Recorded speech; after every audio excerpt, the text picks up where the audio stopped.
Lección número 12 para el 22 de marzo del 2014. La ciega y los segadores.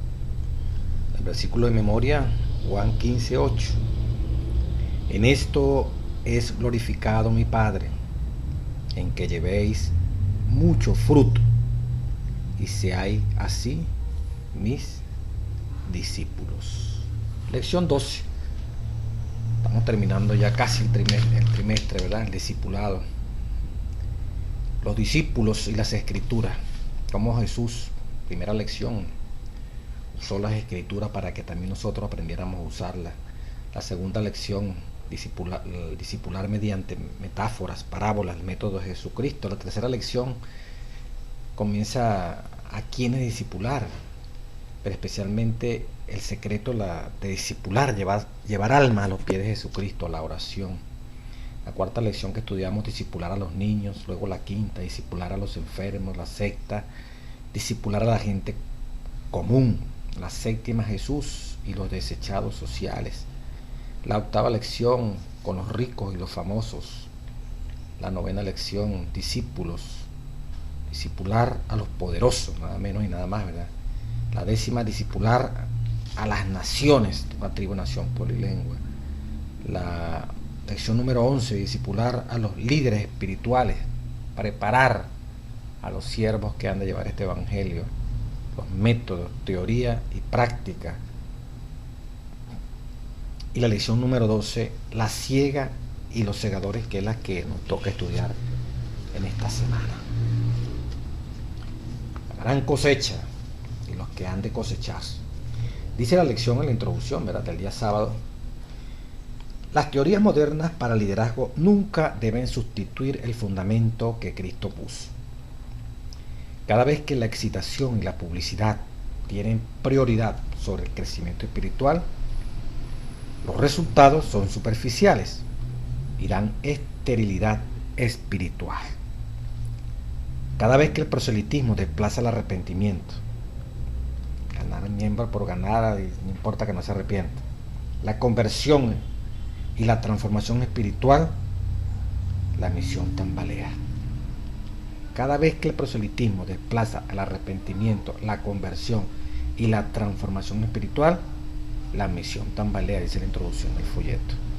O sea, ganar almas, llevar almas a la iglesia sin que conozcan la profundidad de lo que es el arrepentimiento, sin que realmente se vean lo que va a ser una conversión, que la gente está dispuesta a dejar todos los ídolos y todo lo que lo separado del mundo. Por lo menos así lo está diciendo al momento de bautizarse, y usted lo está observando en la preparación que la está haciendo. Y la transformación espiritual, o sea, cuando eso no se tiene en mente, sino que meterlos como de lugar para llenar un número, para tener fama, para ganar prestigio, dice, esto tambalea. Entrenar a los líderes para dirigir campañas de aumento de feligresía y para hacer publicidad en los medios y relaciones públicas, en lugar de prepararlos para la guerra espiritual, es invitar al desastre. Bien, entrenar a los líderes para dirigir campañas en aumento de feligresía, simplemente para ganar alma, y para hacer publicidad en los medios y relaciones públicas, en lugar de prepararlos para la guerra espiritual, inevitablemente es un desastre, dice aquí. La verdadera evangelización y discipulado están centrados en, primero, el reconocimiento de nuestra pecaminosidad. Eso hace posible que admitamos que necesitamos la dependencia del Espíritu Santo más que nuestra sabiduría, descartarla. Para hacer la sabiduría que podamos tener, para ser usada por Dios, tiene que estar el Espíritu Santo, si no, eso es pura letra muerta, puro legalismo. Dos, una real contrición de corazón contrito, corazón adolorido, impotente de por sí mismo uno generar la palabra apropiada para un ser humano. De allí se crea la gran necesidad de la dependencia de Dios. Tercero, nuestra entrega espiritual total, sin palabra. Y cuarto, el impulso irreprimible de diseminar el mensaje divino. Si usted le están diciendo, anda para allá, predica, no, es una cosa que usted solo le sale. Bueno, esa es la introducción. El día domingo 16 de marzo dice el pan del mendigo. Alguna manera el título como dice aquí. La evangelización ha sido definida en un lenguaje popular como los mendigos les cuentan a otros mendigos dónde encontrar el pan. O sea, como un mendigo muy alegre que consiguió pan le dice a otro mendigo dónde encontrar el pan. Algunos lo definen así de esa manera popular, lo que es la evangelización. Nosotros conseguimos el pan de vida, entonces le vamos a decir a otro dónde encontrar ese pan de vida. Bien, en relación con el título que aparece en el folleto. Y nos mandan a leer algunos textos que nos van a revelar la gran necesidad de esa relación humana y divina para evangelizar. Por ejemplo, en Juan 1, 40 al 46 lo podemos resumir en aquella experiencia, ¿verdad?, de cuando Andrés llevó a su hermano Simón, Pedro, a Jesús. Y cómo se fue transmitiendo el evangelio, como decir, de uno a otro, esa invitación. Dice, Andrés, hermano de Simón Pedro, era uno de los dos que habían oído a Juan y le habían seguido. Andrés, halló primero a su hermano Simón y le dijo, hemos hallado al Mesías, que si lo interpretares es el Cristo. Y le trajo a Jesús. Y mirándole Jesús le dijo, tú eres Simón, hijo de Jonás, tú serás llamado Cefas, que quiere decir ¿qué? Piedra. Al siguiente día hizo Jesús ir a Galilea y halló ¿a quién? A Felipe. Y le dijo, sígueme. Y Felipe era de Betsaida, etcétera, etcétera. Versículo 45. Felipe halló ¿a quién? A Natanael. Y le dijo, hemos hallado a aquel de quien escribió Moisés en la ley y los profetas, a Jesús de Nazaret, el hijo de José. Y Natanael le dijo, ¿de Nazaret puede salir algo bueno? Felipe le dijo, ven y ve.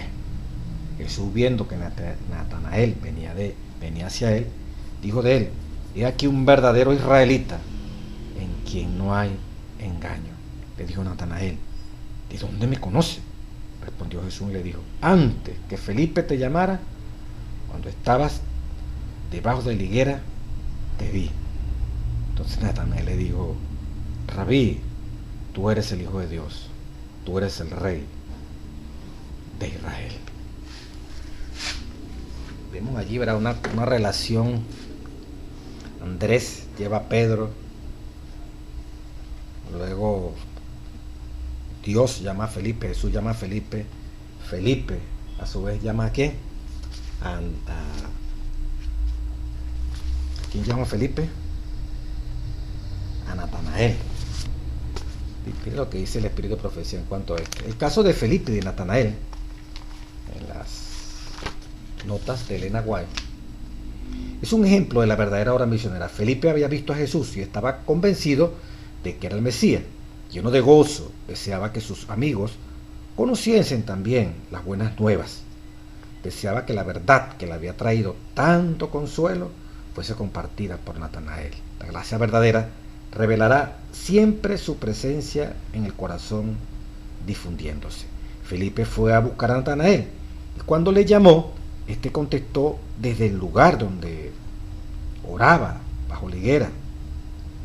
Natanael no había tenido oportunidad de escuchar las palabras de Jesús, pero había sido atraído a él en espíritu, anhelaba recibir luz y estaba en ese momento orando sinceramente por esa luz. Felipe exclamó con gozo, hemos hallado a aquel de quien escribió Moisés en la ley y los profetas, a Jesús de Nazaret. Juan 1:45. A la invitación de Felipe, Natanael buscó y halló al Salvador y a su vez se unió a la obra de ganar alma para Cristo Jesús. Dios hace el llamado. Cuando Dios está en ti, uno puede hacerle el llamado a otra persona. El segundo texto de San Juan 4, 28 al 30, un mendigo llama a otro mendigo, un mendigo que consiguió pan, invita a otro también para que consiga pan. En la definición que aparece en esta primera parte de la lección, en este caso los mendigos somos nosotros, conseguimos el pan de vida, repito, así como el caso de Andrés que lleva a Simón, el caso de Felipe, que lleva a Natanael. Ahora viene el Juan 4, 28 al 30, la samaritana. Dejó su cántaro y fue a la ciudad y dijo a los hombres: venid, ved a un hombre, nada menos que a Cristo. Salieron de su ciudad y vinieron a Cristo, como dice Juan 4, 39, como dice la palabra.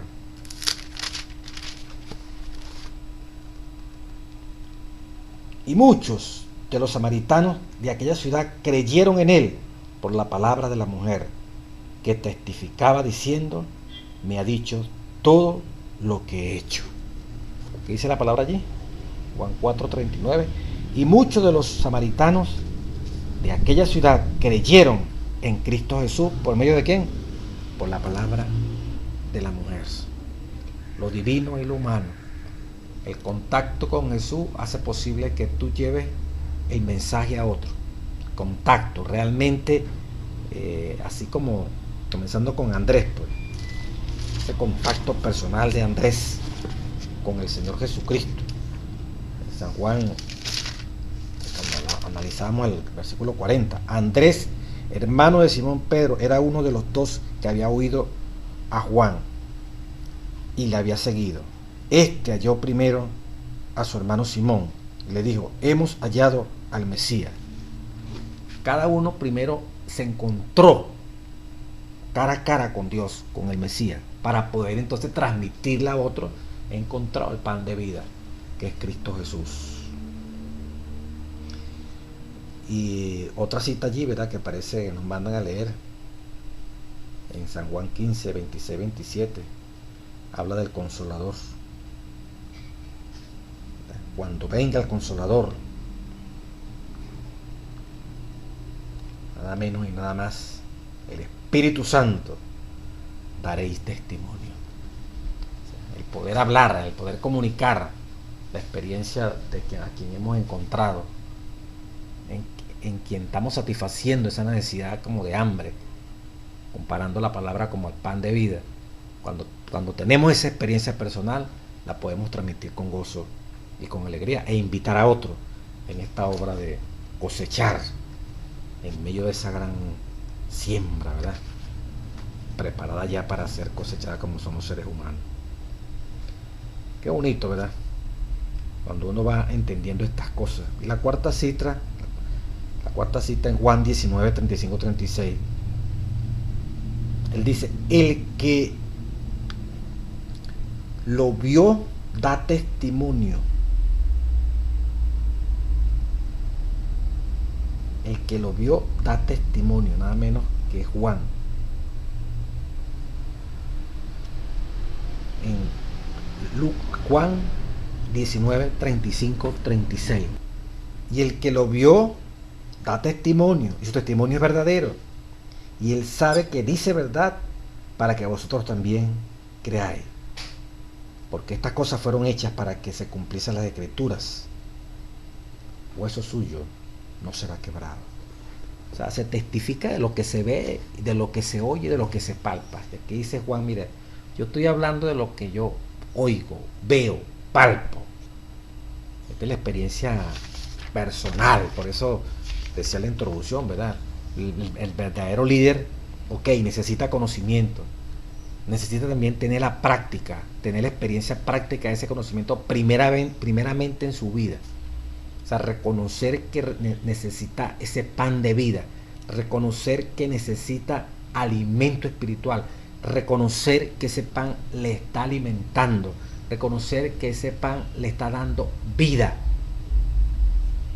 Y quien hace posible que ese pan cumpla todas esas funciones, que esa palabra de vida, Jesús en nuestras vidas, es el Espíritu Santo.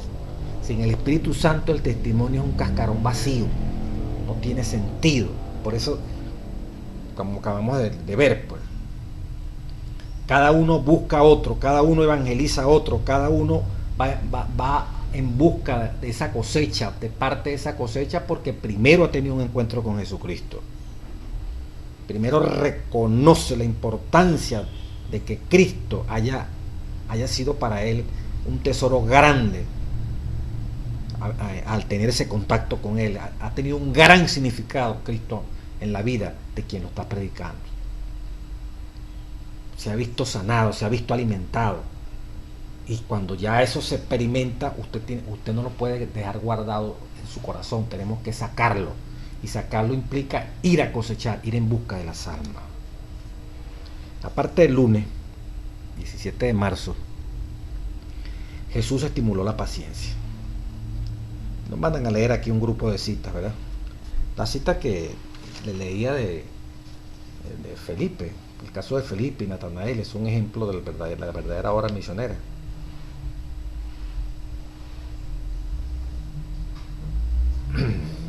De Joya de los Testimonios, tomo 3, páginas 61 y 62.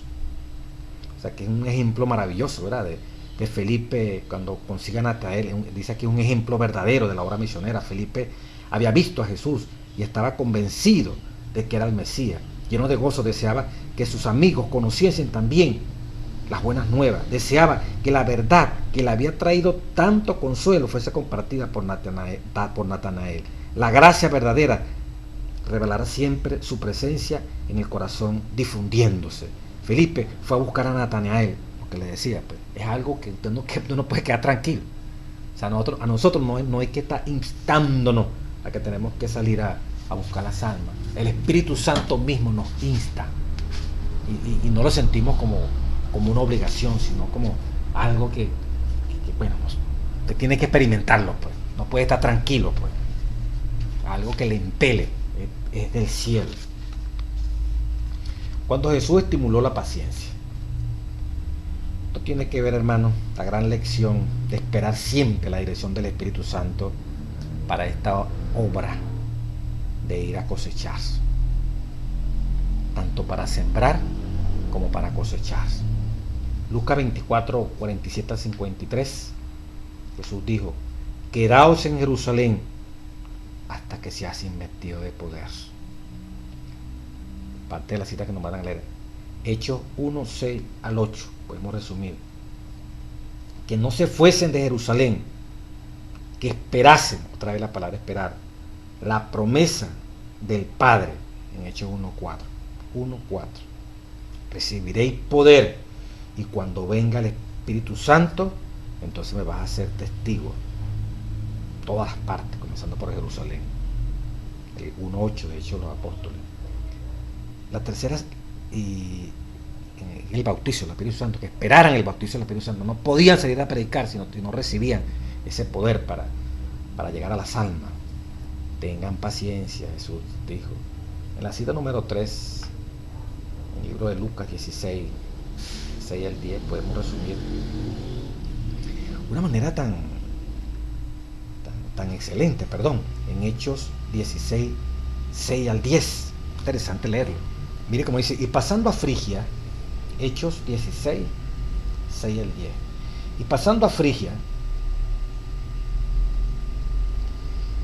y a la provincia de Galacia, le fue prohibido por el Espíritu Santo predicar la palabra en Asia. Mire cómo trabaja el Espíritu Santo. No van a ir a Asia. Ahí está Pablo recibiendo estas informaciones. Y cuando llegaron a Misia, dice el versículo 7 de Hechos 16, intentaron ir a Bitinia, pero el Espíritu no se lo permitió. Cuando iban a Frigia, a la provincia de Galacia, les fue prohibido por el Espíritu Santo predicar la palabra allí en Asia. Entonces, cuando decidieron ir a Misia, intentaron ir a Bitinia, pero el Espíritu Santo, ¿qué pasó? No se lo permitió. Como si humanamente estos hombres que eran de Dios estuvieran decidiendo por sí mismos. Y aquí vemos entonces que el Espíritu Santo le dice: no, prohibido por el Espíritu predicar la palabra en Asia. Ellos iban para Asia. Prohibido por el Espíritu ir a Bitinia, después que llegaron a Misia. Y pasando de Misia descendieron a Troas. Y de noche apareció a Pablo una visión. Un varón macedonio estaba en pie y le rogaba diciendo: pasa a Macedonia y ayúdanos. Y cuando él vio la visión, inmediatamente procuraron ir a Macedonia, dando por cierto que el Señor nos llamaba para que les predicásemos el Evangelio. Ahora sí, a Macedonia sí debían ir. Ni a Asia, ni a Bitinia, sino era a Macedonia. O sea, el Espíritu Santo, de ahí la paciencia, ¿verdad?, que hacía énfasis en esta porción de la lección. Tener paciencia. Cristo perseveró en la paciencia, dice la lección. Esta perseverancia estaba anclada en la dependencia completa de Cristo, del Espíritu de Dios. Jesús entendió que a menos que estos discípulos también experimentaran esta dependencia, el progreso del reino terminaría estando seriamente limitado. A la inversa, si ellos aprendían desde el comienzo esta lección, su ministerio futuro estaría destinado a logros celestiales. Por tanto, su orden al despedirse fue: esperen. Tengamos paciencia, hermano. El apóstol Pablo trazó planes ambiciosos para entrar en Bitinia, pero aún este testarudo Pablo era sensible a la conducción del Espíritu y aceptó la interferencia del Espíritu en vez de resistirla. El apóstol recibió de buena gana la directiva del Espíritu. En cambio, lo envió a Macedonia. Muchos milagros acompañaron sus esfuerzos allí. Si Pablo hubiera seguido sus propios planes, la misión europea tal vez se habría detenido indefinidamente. En otras palabras, hermano, tener la paciencia, tener la capacidad de no acelerarnos, de lleno del Espíritu y gozoso en el Espíritu. Fíjense, estos hombres que eran de Dios, y a veces con el deseo de predicar y salvar las almas, estos hombres se lanzaban a lugares, decidían ir a lugares donde no era correcto ir en la visión de Dios, pero humanamente, en la visión humana, sí debería irse allí. El Espíritu interfería: no, hijo, no es en Asia, no, hijo, no es en Bitinia. Pero entonces no voy a hacer nada. Decía: no, el Señor mismo va a mostrar. Aquí le dijo a Pablo: ni en Asia ni en Bitinia. ¿Dónde va a ser? En Macedonia. Dios mismo va a mostrar. El mismo Dios de ayer es el mismo Dios de hoy. Por eso hay que aferrarse a lo escrito está, para evangelizar, ya para cosechar esas almas. Tenemos que tener paciencia, tanto hasta para sembrar, como para hacer el llamado final de llevar a una persona a los pies de Jesús. Como dice mucho la gente hoy en día, el tiempo de Dios es perfecto. Ni usted ni yo podemos trabajar bajo premisas de exhortaciones que sintamos como que humanamente pues nos están instando, y humanamente nosotros vamos a responder para que no vayan a decir que no, que aquí, que para allá. O sea, debemos orar, porque el llamado ya está hecho. Y, vamos a ver más adelante, y predicar. Cuando se recibe a Dios, igual como lo hizo Andrés, igual como lo hizo Felipe, igual como lo hizo la samaritana, no hay necesidad de que nos estén mandando, porque si Dios con nosotros, hermano, si Dios por nosotros, ¿quién contra nosotros? Si Dios por nosotros, hermano, todo lo que viene a hacer la obra que Él quiere. Entonces los líderes nos instan a que trabajemos por esa salvación de las almas, pero en el contacto personal de usted y yo con Dios, ya eso está allí. Pero es el momento. ¿Dónde tengo que ir? ¿Qué tengo que hacer? ¿Se acuerda también de Felipe cuando fue enviado allá al etíope? El etíope no estaba enredado con la Biblia, no entendía. Dios sabía que había un alma que necesitaba que se le predicase.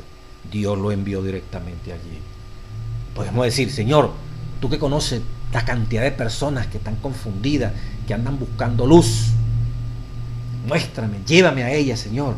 Y Dios lo puede hacer, como lo hizo con Felipe. ¿Se acuerda del centurión? El hombre también estaba inquieto con la palabra. Entonces Dios mismo, ¿verdad?, hizo posible que se mandara a buscar a Pedro para que fuese llevado allí donde estaba el centurión. Y exactamente así fue. Dios dirigió todo. El hombre estaba inquieto Y Dios mismo se le mostró, mira, hay un líder, Cornelio, que te puede explicar la palabra de Dios. Y efectivamente así fue.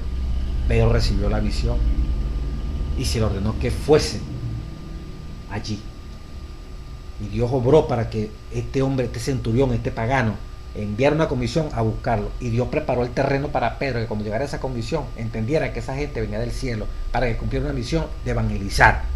También le podemos pedir a Dios, Señor, hazle ver, estamos preparados, estamos deseosos. Si no es que tú nos llevas, nos dice, anda a Macedonia, pues dile a otro que hay gente preparada y que nos manden a buscar, pues, para predicarle el evangelio, pues. Cualquiera de los métodos. Lo importante es que sea Dios el que te dirige a ti y me dirige a mí. Que el llamado viene de Dios para ir, para actuar. Alabado sea el nombre de nuestro Dios. Martes 18 de marzo. Ahora, como tenemos que evangelizar con Dios, tenemos que tener paciencia, Espíritu Santo con nosotros, Espíritu Santo dirigiéndonos. Pero, ¿qué elementos se nos da? ¿Con qué se nos dota al ir a predicar? Entonces dice, ejercer la autoridad. Esto es, diría uno, muy maravilloso lo que el escritor aquí coloca a través del Espíritu de Profecía y lo que él añade. Y se compara los siguientes pasajes: Marcos 6, 7 al 13, Mateo 16, 14 al 19, 18, 17 al 20 de San Mateo, 28, 18 al 20, en cuanto a la autoridad que se le entrega a los discípulos de Jesús. En el primer texto de San Marcos 6, 7 al 13, pudiéramos decir, Jesús llamó a los 12 y comenzó a enviarlos de dos en dos. Marcos 6, 7 al 13. Y les dio poder sobre los espíritus inmundos.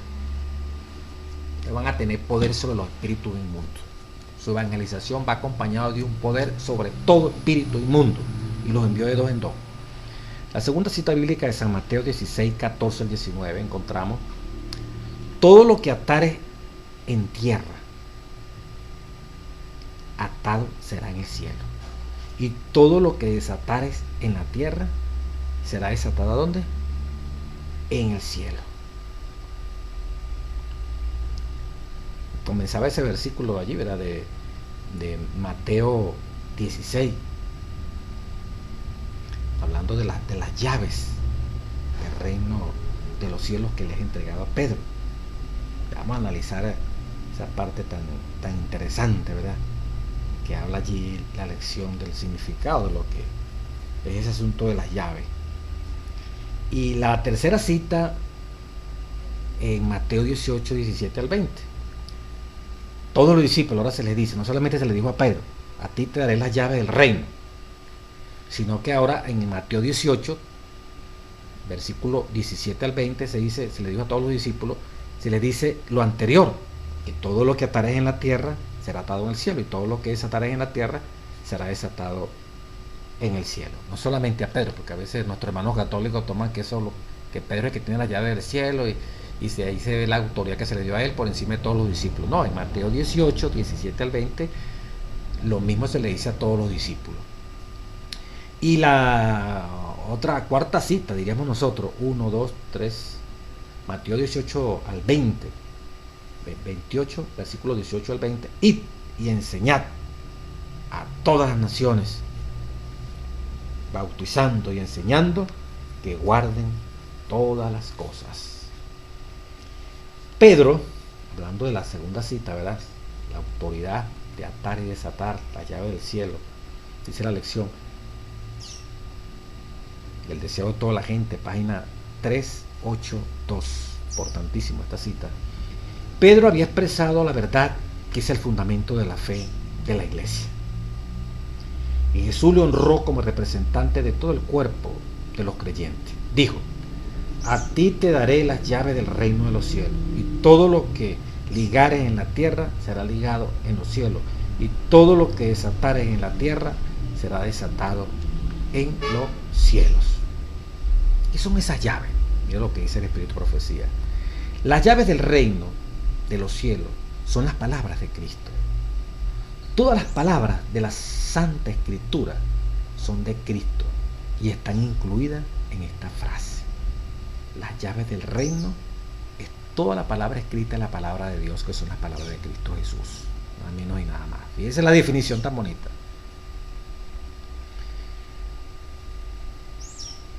Dice, estas palabras, Biblia, tiene poder para abrir y cerrar el cielo.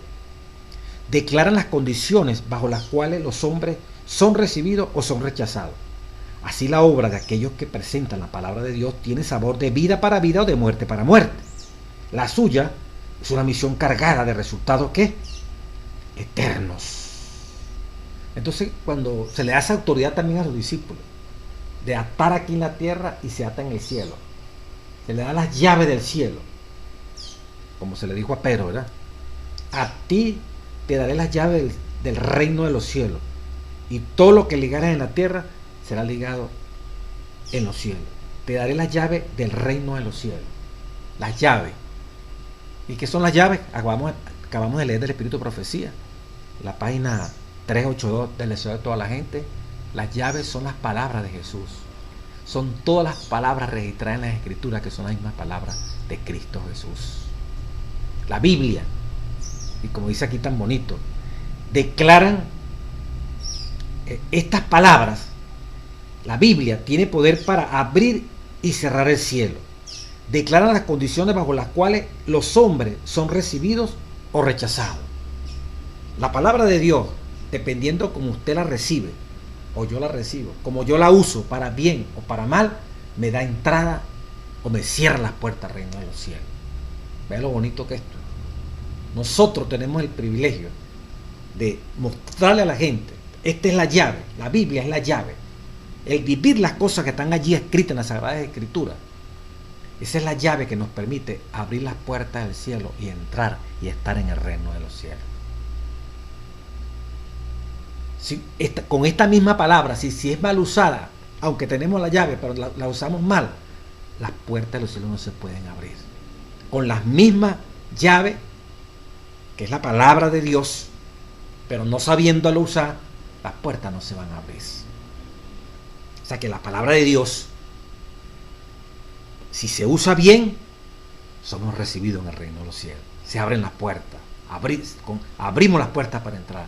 Y si la usamos mal, porque no vivimos lo que está allí, no confiamos ni creemos en el Espíritu, hermanos, podemos tener la llave, pero no la sabemos meter, no se va a abrir, porque no sabemos usarla.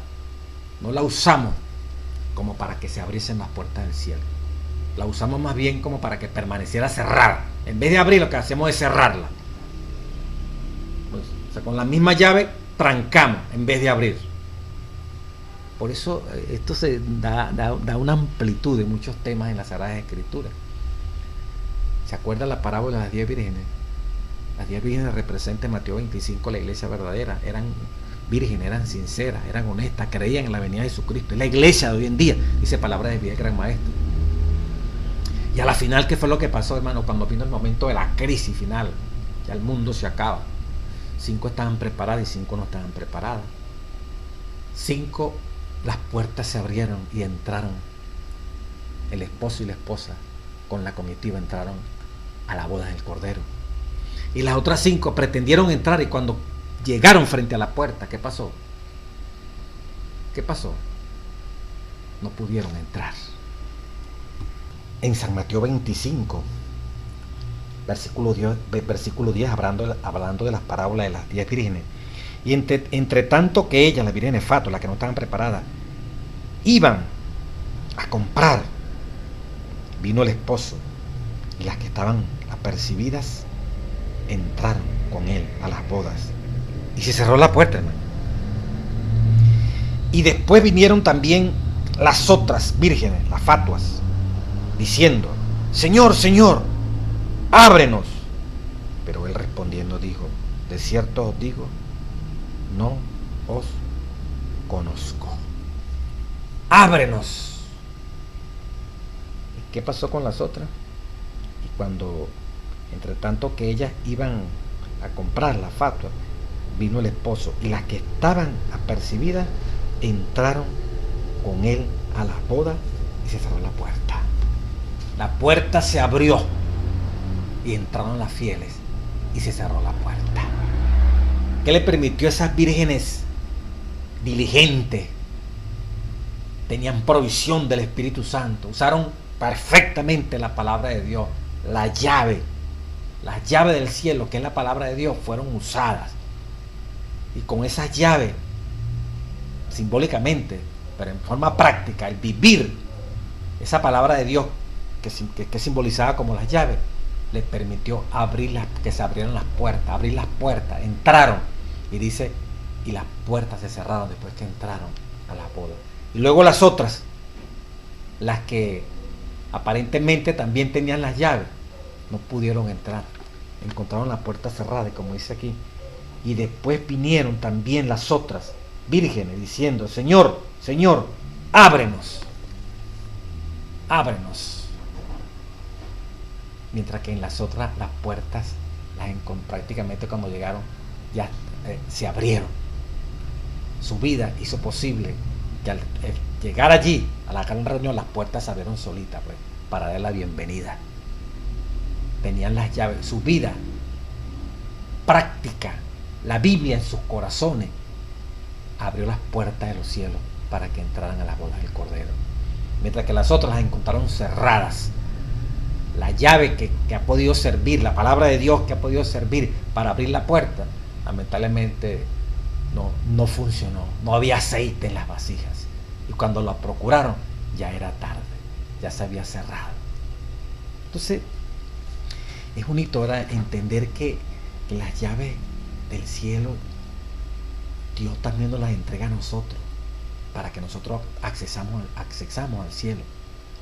Y oiga esto último que le digo en esta parte, que es muy bonito, ¿verdad? Por eso le gasto este tiempo. La experiencia de la escalera de Jacob, ¿se acuerda? Que el sueño que tuvo Jacob en Génesis. Y nos encontramos allí que Jacob, después que se despierta del sueño, dice, es terrible esta experiencia que he tenido.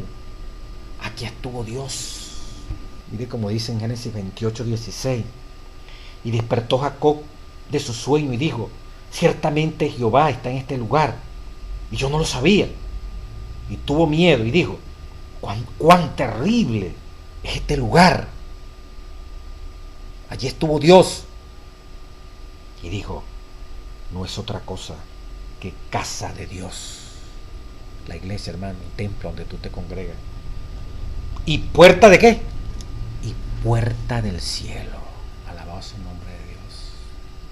La iglesia, el templo donde tú te congregas, todos juntos formamos una iglesia que está dentro de una estructura que es la casa de Dios. Esa casa de Dios es puerta del cielo. Y esa no es que estamos en el cielo, está en la iglesia. Allí en el templo es puerta del cielo. Pero tenemos las llaves. La palabra de Dios son las llaves que nos hace posible cada vez que vamos a la iglesia, ¿verdad? Abrir esa puerta y contemplar las bendiciones del cielo que hoy tú y yo podemos disfrutar cada vez que vamos a la iglesia para volver a nuestros hogares o donde nos toque ir llenos del gozo de que hemos estado en contacto con Dios y con el cielo. El que vive la palabra, el buen uso de la palabra, nos abre las puertas del cielo y nos permite tener acceso al reino de los cielos. Y en la iglesia, el templo, es puerta del cielo. Esa puerta se abre cada vez que, si tú estás viviendo y si yo vivo las cosas de Dios como debe ser, cada vez que vamos a la iglesia, abrimos las puertas del cielo y contemplamos el cielo. El que no tenga esa experiencia, cada vez que va a la iglesia, se aburre, no se siente bien. Ahora sí entendemos por qué muchos no sienten el gozo de ir a la iglesia, de reunirse, de congregarse. ¿Me está entendiendo? Cuando usted entiende que la palabra de Dios son las llaves, ¿verdad?, del reino, a ti te daré las llaves del reino, y que esas llaves del reino, de los cielos, esa llave es la palabra de Dios. Y como dice el Espíritu Profecía, son las que nos permiten el acceso al reino de los cielos, como dice Elena White. Qué bonito, ¿verdad? Dice, estas palabras tienen poder para abrir y cerrar el cielo. Declara las condiciones bajo las cuales los hombres son recibidos o rechazados. La Biblia tiene poder para abrir o cerrar el cielo. Y la iglesia es la casa de Dios es puerta del cielo. Con la Biblia, cada vez que vamos a la iglesia, tenemos la oportunidad de abrir esa puerta y contemplar nuestra máxima esperanza, estar allí en el reino de los cielos. ¿Cómo no voy a querer yo ir a la iglesia si tengo este privilegio? Estamos en la puerta del cielo, y con el estudio de la palabra y la vivencia de esa palabra en nuestra vida, cada vez que nos congregamos, estamos contemplando el cielo, nuestra morada, nuestra patria, la nueva Jerusalén. Los que no van seguramente entenderán que es simplemente una congregación de humanos como humanos. No, hermano, es la congregación del pueblo que al estar en la iglesia está frente a las puertas del cielo, pero que tiene también la oportunidad de abrir ese cielo y contemplarlo, para un día muy pronto habitar en él, porque la llave para abrir esa puerta del cielo, yo abro esa puerta como se le abrió a las vírgenes prudentes. Cada vez que vamos al culto es como si abriéramos esa puerta y contemplamos a través de la predicación, de la alabanza, de la oración, nada menos y nada más que al Rey de Reyes, las delicias, la heredad que Dios a ti y a mí me ha concedido. Alabado sea el nombre de Dios. Hermano, el miércoles ponen una reflexión tremenda aquí, obreros para la siega. Y al ver la multitud, Jesús tuvo compasión de ellas, porque estaban desamparadas y dispersas como ovejas que no tienen pastor. Entonces dijo a los discípulos: a la verdad la mies es mucha, hay mucho que cosechar, mas los obreros son pocos. Rogad pues al Señor de la mies, esa gran cosecha, que envíe obreros a la mies. Fíjense que no dijo rogad que vengan, que haya más cosecha, que haya más gente por cosechar. No. Envía obreros a su mies. Mateo 9, 36 a 38. Qué mensaje importante podemos encontrar en estos versículos. Dice aquí la lección de escuela sabática.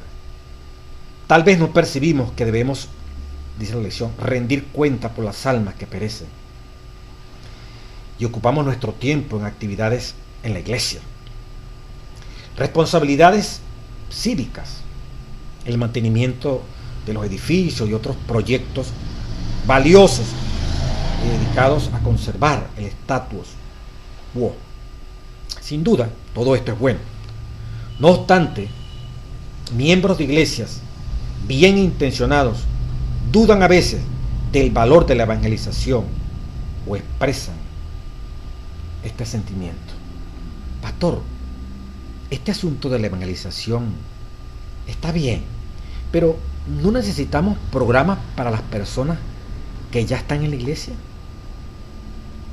Este es un buen cuestionamiento, pero ¿cuándo lamentó Jesús la escasez de conservadores de granos? ¿Cuánto lamentó Jesús de que su iglesia no la tuvieran conservando, no la tuvieran alimentando?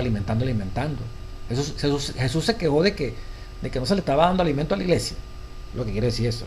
Su súplica, en cambio, fue por más segadores que fueran a cosechar, que fueran a buscar. Claro, sin descartar que a veces hay programas que se requieren dentro de la iglesia, pero algunos le hacen más énfasis a eso: mantenimiento a la iglesia, programas para mantener a la feligresía, cuando el mayor programa para mantener al joven, al niño, al adulto en la iglesia es la obra de la evangelización en todas sus facetas, que tienen que estar bajo un solo norte: el servicio como Cristo Jesús. Cristo no vino a sentarse en una banca todos los domingos, los miércoles, los viernes, los sábados, los días que usted y yo podemos tener de culto. Es bueno ir, porque como ya les decía, es puerta del cielo, se nos abre el cielo allí. Pero otros tienen que tener también ese privilegio, y por eso vamos a fortalecernos en esa palabra que a través de una mujer, de un pastor, de un anciano, de un laico, se predica. Vamos a fortalecernos para salir con más ahínco, llenos del Espíritu, porque solo no lo podemos hacer en el tiempo que indica el Espíritu, predicar este Evangelio Santo. Y la parte del jueves, hermano, qué bonito era lo que decía Jesús en esa parte del día miércoles. Y al ver las multitudes tuvo compasión de ellas. Nosotros tenemos compasión, hermano, tenemos que tenerlo. Porque estaban, ¿qué? ¿Por qué tuvo compasión? Porque estaban, ¿qué? Desamparadas. Y estaban, ¿qué? Dispersas, como ovejas que no tienen pastor. O sea, la multitud la vio como ovejas que no tienen pastor. No hayan en qué creer. Así está este mundo. Andan confiados de las iglesias, de los políticos, de la familia, de los amigos. O sea, muchos andan desconcertados al ver cómo Satanás ha dañado todas las instituciones, porque están hechas por hombres. O sea, los hombres ejemplifican lo que es la institución.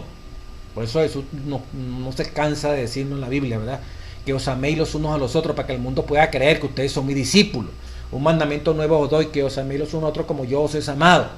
Cuando en San Juan 17 ya la oración prácticamente final, bueno, que se mantengan unidos, porque así la gente va a entender que nosotros somos sobrenaturales, en nosotros ocurre algo sobrenatural, una transformación que en el mundo no se experimenta, somos capaces de amarnos los unos a los otros. La gente tiene que ver el testimonio, y como ese testimonio es el que dice, si somos cartas leídas, como dice el apóstol Pablo, si algo es verdadero o falso. Mayormente la gente lee la carta y se guía por la carta eres tú y soy yo. No le podemos pedir que trascienda la carta y vea lo que está, el puro contenido de la carta. Para el que está comenzando no puede aceptar eso así. La gente tiene que ver que el contenido se corresponde con la vida del que tiene el contenido.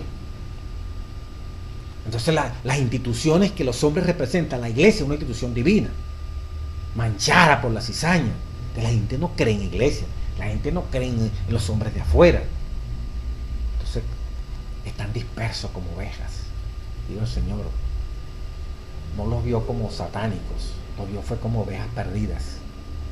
Tuvo compasión, en vez de molestarse porque tanta incredulidad, tanta maldad, como muchos a veces podemos pensar. El Señor tuvo fue compasión. El Señor prácticamente lo que llegó a experimentar fue dolor al ver estos seres maltratados. Esta parte del día miércoles, perdón. Y bueno, hizo el llamado, ¿verdad?, a que nos preocupemos por esas almas. Y lo que leíamos, ¿verdad? Sí, es bueno. Puede haber programas para fortalecernos, pero el énfasis está en ir a la busca de esas almas. Y termina el 20 de marzo con algo también espectacular, muy bueno el análisis que se hace aquí: perdidos y hallados. Es tremendo, hermano. Dice: mediante la enseñanza y el ejemplo personales, Jesús instruyó a sus discípulos para que se asociaran con los pecadores, aún los notorios, a los más notorios, como las prostitutas y los cobradores de impuestos, los publicanos. ¿De qué otro modo podrían discipular al mundo entero?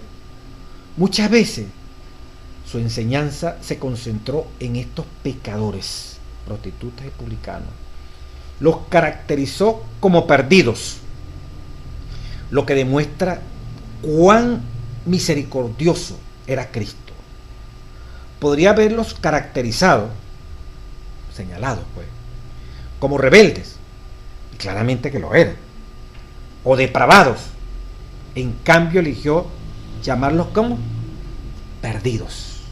No perdidos de que ya no tienen vida y que son unas cuerdas perdidas, eso ni ¿para qué se les va a predicar? No, perdido en otro sentido, como dice aquí.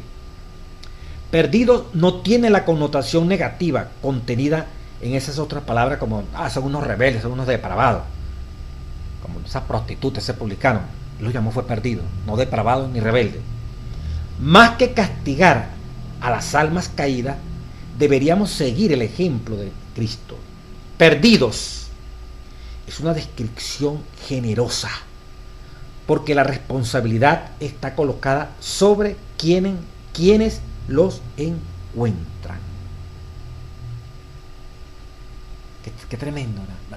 Cuando Jesús dijo, esos son los perdidos, los publicanos, las rameras, es la oveja perdida. La responsabilidad no cae sobre la oveja, sino sobre quien la encuentra. Usted la halló, tiene que rescatarla, está perdida, no encuentra el camino, no sabe cómo llegar, necesita a alguien que se lo indique. Esa es la prostituta, ese es el publicano. En vez de ser los depravados, los sinvergüenzas, drogadictos, basura, como a veces nos salen esas expresiones, no debiera ser jamás. Son perdidos. Y cuando yo entiendo que son perdidos, asumo la responsabilidad de que entonces, ¿por qué no los voy a rescatar? Si yo no me siento perdido, sino que me siento que he encontrado el camino, la verdad y la vida, y veo al otro como perdido, mi deber es ir, como dijo Jesús, dejo las 99 que ya están seguras en el desierto y voy allá al desierto a buscar a la oveja perdida, y me gozo al encontrarla, ni siquiera la dejo que camine, me la pongo aquí sobre los hombros, dice la parábola, refiriéndose a lo más vil del mundo. Qué maravilloso, ¿verdad? Jesús lo llamó fue perdidos, porque la responsabilidad cae sobre nosotros, los que encontramos a esos perdidos.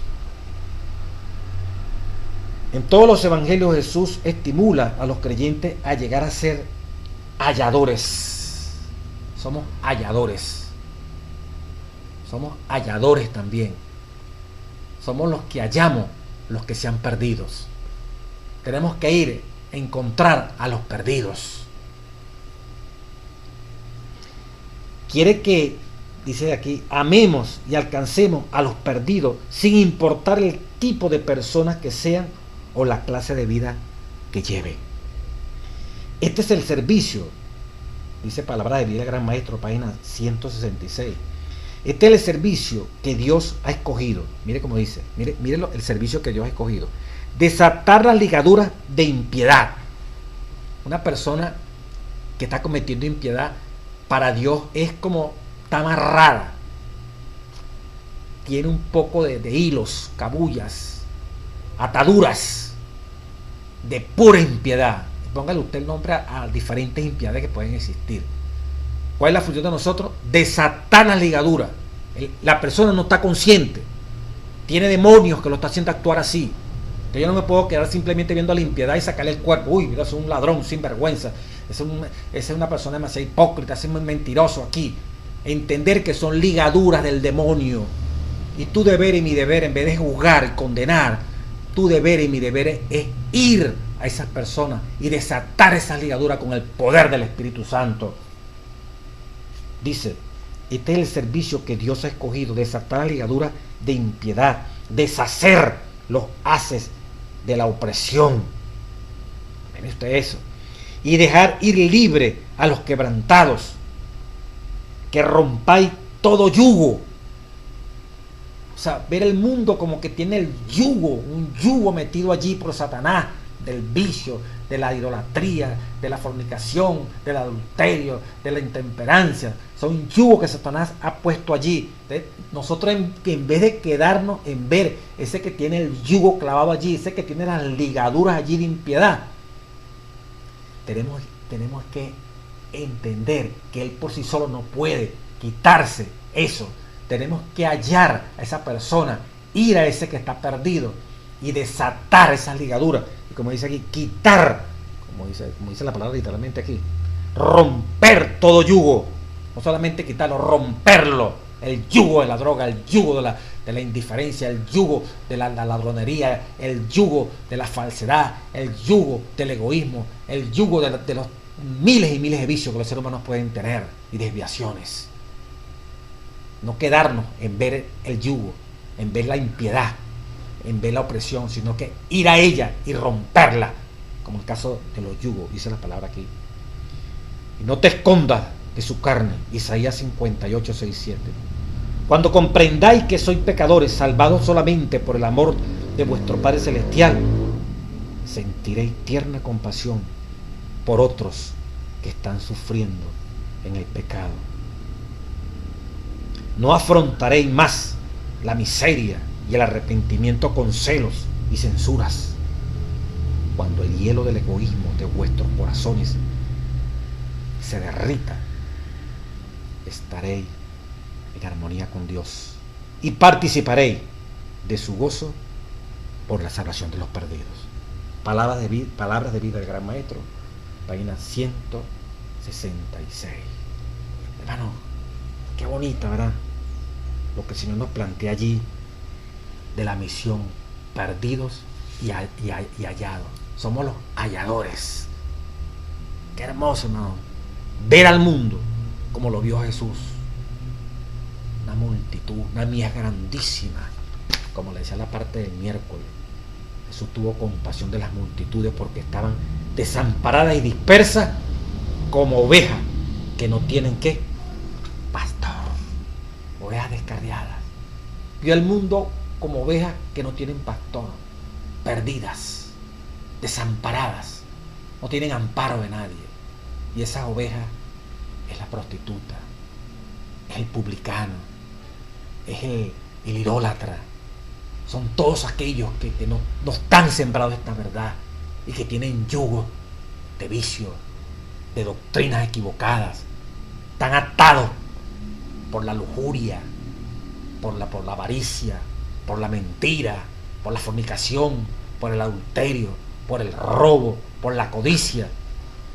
Sí, hieren a pecado, pero nuestro deber es ir desatar con el poder del Espíritu esas ligaduras de impiedad, desatar esa maldad que es notoria en ese ser humano que tú y yo estamos observando.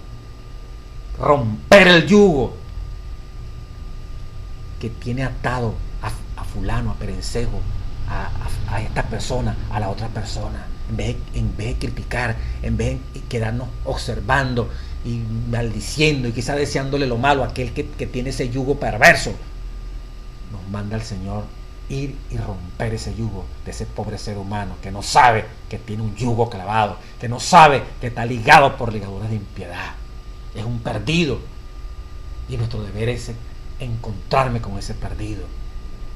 La responsabilidad no es de él solo no puede resolverlo, pero hay instrumentos que podemos resolverlo con el poder del Espíritu Santo. Tú y yo. Esa es la gran siega. El mundo está preparándose cada vez con una gran cosecha. Necesitamos segadores. Dios necesita segadores que entendamos esta palabra, que Dios nos ilumine, nos guíe para ver como ve Jesús a las grandes multitudes y llenarnos de compasión con el gozo del Espíritu, unido al Espíritu, terminar este evangelio llevando muchas almas y discípulos a los pies de Cristo Jesús. Dios bendiga a su iglesia.